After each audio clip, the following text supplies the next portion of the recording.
Grabe. Solid ito guys. Mukhang ito ang hindi ko ibebenta.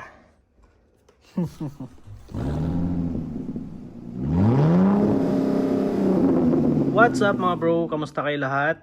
So meron akong pinick up kahapon na LBC box na sabay-sabay nating bubuksan for today's video. So, alam nyo na kung anong laman ito, kaya wag na natin patagalin pa. Wala nga lang yung ating legendary na cutter. Ayan.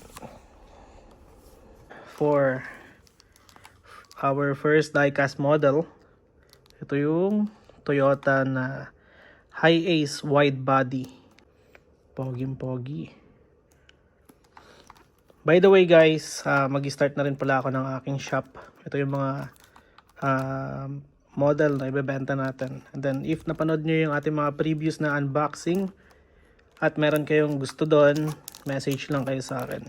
So tarmac ito. For the price, ayusin ko muna and then ipopost ko dun sa ating TikTok, YouTube, tsaka Facebook page. And then ito naman, gawa ng CM.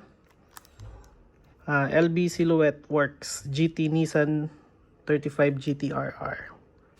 Pogi naman ito. Ayun, may kasama pa siyang extra wheels doon. So snap-on to kung di ako nagkakamali. Ito yung another na meron tayo. Gawa ulit ng tarmac. Toyota Hi-Ace wide body. So, pogi din.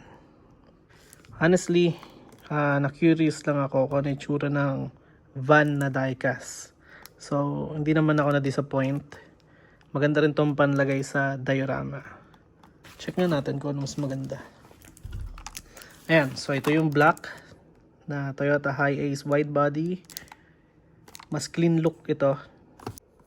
Ayan yung likod. Pogi.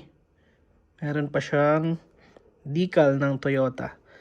Ayun, kung natatandaan nyo, meron akong nilagay na ganitong sticker ng Toyota doon sa tailgate ng ating Toyota Hilux. Ito yung isang Toyota Hi-Ace wide body. Para sa akin, mas gusto ko yung tsura ng black. Pero pogi din naman itong combination ng red and gray. Lastly, hulaan nyo kung ano to guys. Ito guys, ay di ko alam kung ibebenta ko siya o hindi. Kasi honestly, nagtatry ako mag-collect ng merchandise nitong makikita nyo na to. Alright, so ito yung box. Gawa ni Model Art. I think the same brand ito nung gumawa nung ating Advan. Wait lang, Advan ba yun? Na diorama, na parking garage. Alright, so ito yung kanyang tagline. Not only the model, but also the art. Model art. Boom! Ito. Sorry, mamaya natin sabihin yung gusto natin sabihin. Wow! Wow, wow, wow. Holy sh... Smackerel. Grabe. Grabe sa detalye. Pogi nung AE86. I wonder kung meron bang ilaw ito. Grabe. Solid ito guys. Mukhang ito ang hindi ko ibebenta. So itong kanyang material, I think this is wood. And covered lang siya ng plastic material. I think pwede nyo itong tanggalin. Pero in my case, para hindi malikabukan, baka hindi ko muna siya tatanggalin. Then, ayun si Takumi Fujiwara, ang tragic rallyist.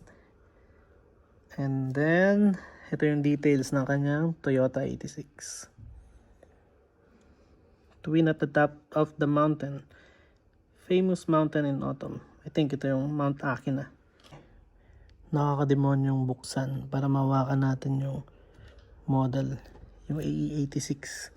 Pero at the same time, nangihinayang ako. So, meron siyang on and off option. So, ito, I think mapipilitan ako na buksan siya kahit konti. Ayan, so finally napailaw ko rin ito ang ating Initial D na diorama display. Sobrang pogi. So, yung kanyang LED light or LED ay nanggagaling dun sa taas. Yun ang kanyang source. At tingnan nyo naman ito, mas lalong pumogi yung ating display. Sobrang pogi pag may ilaw. So bagay na bagay ito pan display sa inyong mga opisina or kahit sa inyong mga kwarto. Ayun, ito yung ating AE86 at si Takumi Fujiwara.